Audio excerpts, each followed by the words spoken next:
Hello and welcome to my studio. In this video I'm going to show you how I made this picture. This image at first sight looks very simple and straightforward. However, the lighting techniques and physics involved, while not particularly complex, do need to be understood in order to achieve consistent, predictable results. And in this video I'm going to show you exactly how I did it.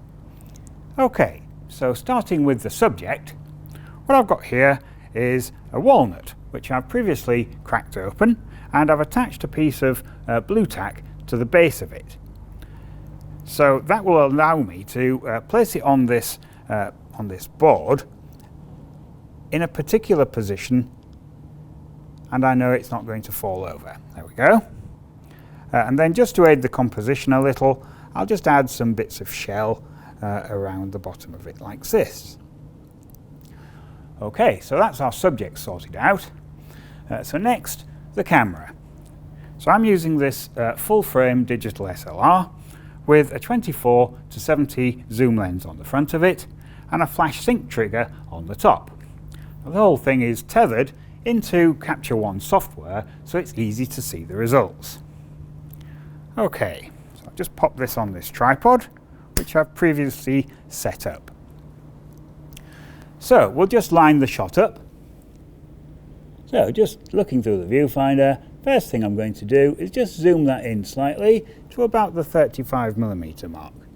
Something like that. And now I'll just focus that up. There. That looks about right. So with that done, next thing to do would be just to turn the camera on. And the software has recognized the camera. And over here we can see all the settings that I have on the camera. So at the moment I have a shutter speed of 1/250th of a second, which is the flash sync speed for that camera.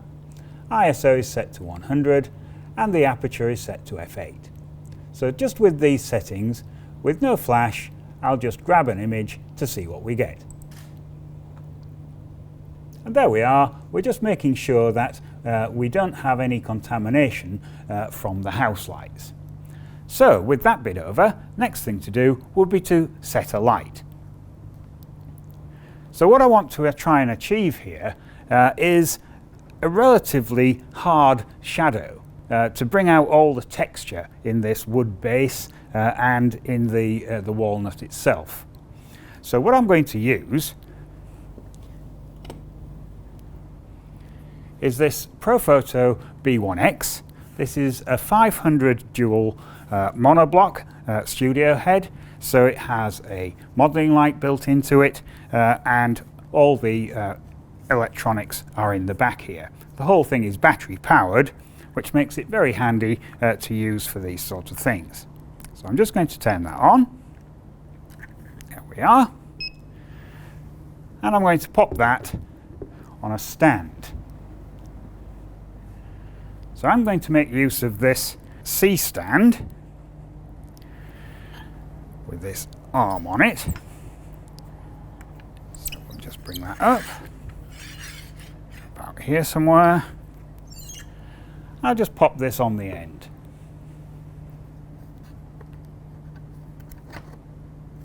There we are. Like so. So in this sort of position, you should be able to see that the distance from the flash head here to the subject is quite small. And what that will do is make this appear as a bit of a soft light source.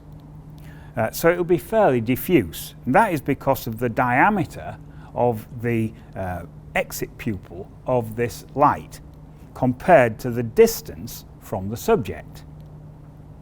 Now at this sort of distance, we're not going to need a great deal of energy. So I'm going to start with this on a level of 2, which is the lowest that this head will go.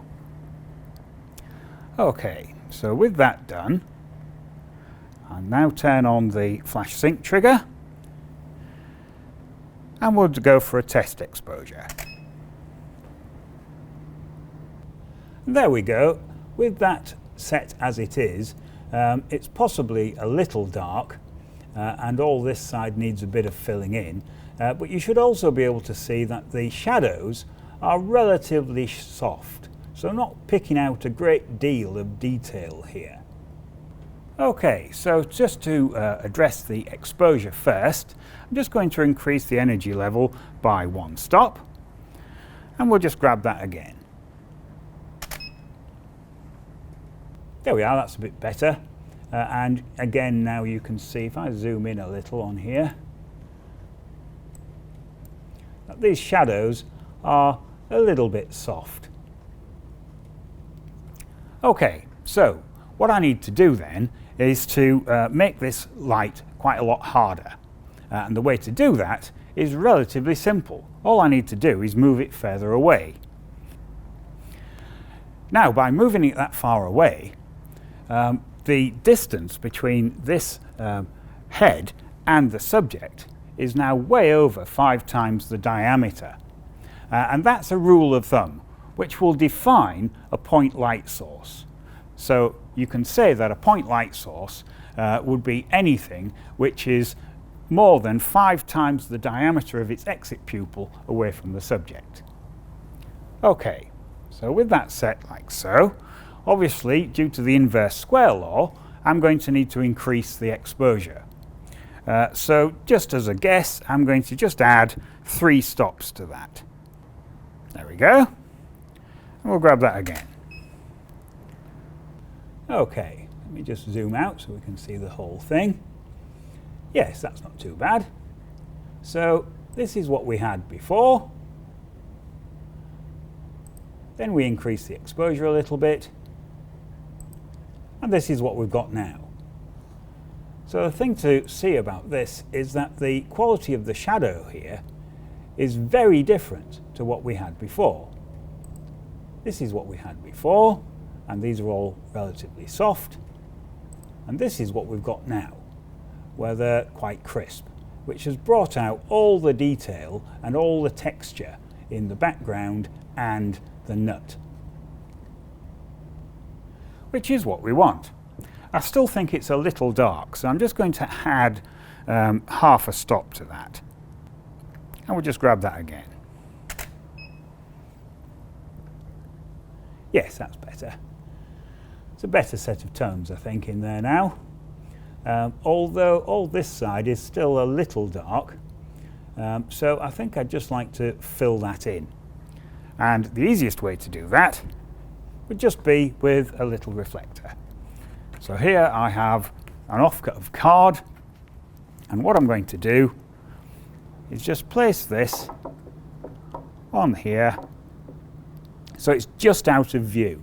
So looking through the viewfinder, I'll just place this so it's only just out of view. Something like that. Okay, and now we'll just grab that again. There we go, that's quite good. So this is what we had before, and this is what we've got now. If anything, it's slightly too much. So in order to just take that back a little, what I'm going to do is make use of the inverse square law again and just move this backwards slightly, just like that. You'll find that a fairly small change will make quite a large difference. There, that's better. Okay, but you'll see from the original picture that we had at the beginning of the video that the background fades off to a coloured darkness on the edges. Now that was achieved with the aid of a few things. First of all, a reflector. So I'm just going to add this reflector to the light. And what this will do is just concentrate it a little. So just pop that on there like that. Now the next thing I'm going to add is an aperture mask, like this. Now we've used these in previous videos in a different way, but this time what I'm going to do is just support this underneath the light so that it actually throws a shadow onto the table here. And it's that shadow which controls the way the fall off happens across the edges of the image. Okay, so with this in something like the right position now, it's time to fine-tune it. And the best way to do that is to make use of the modelling lamp in this light. So what I'm going to do is turn the modelling lamp on, which I can do from the remote, like that. And I can now see that there is a shadow cast by this card, and I have a bright spot on the table. So I can move this around until I get the bright spot more or less where I want it. Like so. Let's bring that up a little more. Now the closer this gets to the light source, the softer the shadow edges will be. But with the house lights on, it's actually quite difficult to see what's going on. So what I'm going to do is turn the house lights out. Now with the house lights out, it's very easy to see what's going on. So if I just go into live view on this monitor, like so, you can now see where the card is casting its shadow. So as I move this card around, you can see the shadow move on the picture. So with that set, I'll get rid of the live view and we'll just grab an image to see what it looks like. There we go, that's not bad. It's starting to get there. This whole area down the side here I think needs to be a little more diffuse. So in order to do that, what I'm going to do is just move this slightly further up. So here we go. I'll just move the stand slightly up. I might move it ever so slightly further back as well. Something like that. There we are. So with those changes made, we'll grab another image. There, that's much better. At this stage, I think we can dispense with the modelling lamp and turn the house lights back on. Okay, so the next thing to do is just to add a little colour to the edges here. And the way I'm going to do that is with a couple of pieces of coloured gel. So here I have some Lee filters. These are a yellow, which is a 101, and an orange, which is a 105. And what I'm going to do here is just lay these across the very edges of the aperture in this mask. So I'm putting the orange one at the very top there, and I'm putting the yellow one just down the side, like so. Now again, getting these in exactly the right position, there's a little bit of trial and error involved. So let's just grab an image and see what it looks like. Okay, so the background is looking good. That's the sort of thing that I wanted. But the side one here, I think I've gone a little too far. So I just need to bring that back ever so slightly. Like so. I'll grab that again. That's better. I think we're almost there. This side is looking slightly bright. Now I could take that down in post-production, but another way to do the same thing would just be to add a bit more of a mask to it. So I'm just going to use another piece of card just to mask off part of that side. So I'll just place that on there like so, and we'll see how that goes.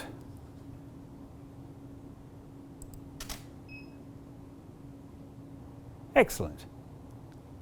So that's exactly the way that I wanted it. So this has been taken down a little. We've got some nice colour coming in on the sides here and at the back. All in all, quite a nice image. Okay, so with that now captured, it just remains to go into Photoshop and do the bare minimum of post-production. Okay, so here we are in Photoshop, and I've loaded up the file that I captured earlier. So the first thing I'm going to do is just make a duplicate of that. So just right-clicking on the layer, come down to duplicate layer, and I'm going to choose to make this into a new document. So I'm just going to pick new, and we'll just call this walnut. Okay, and you see that now we have a new file at the top here called walnut, and this is the one which we're going to manipulate. So it leaves the camera original untouched. Okay, overall there's very little to do to this image, so I'll just have a look at a crop. We'll start from there. Now obviously mine is going to be destined for video, so I'm going to use a specific ratio of 16:9, but you should pick the ratio which matches your subject usually.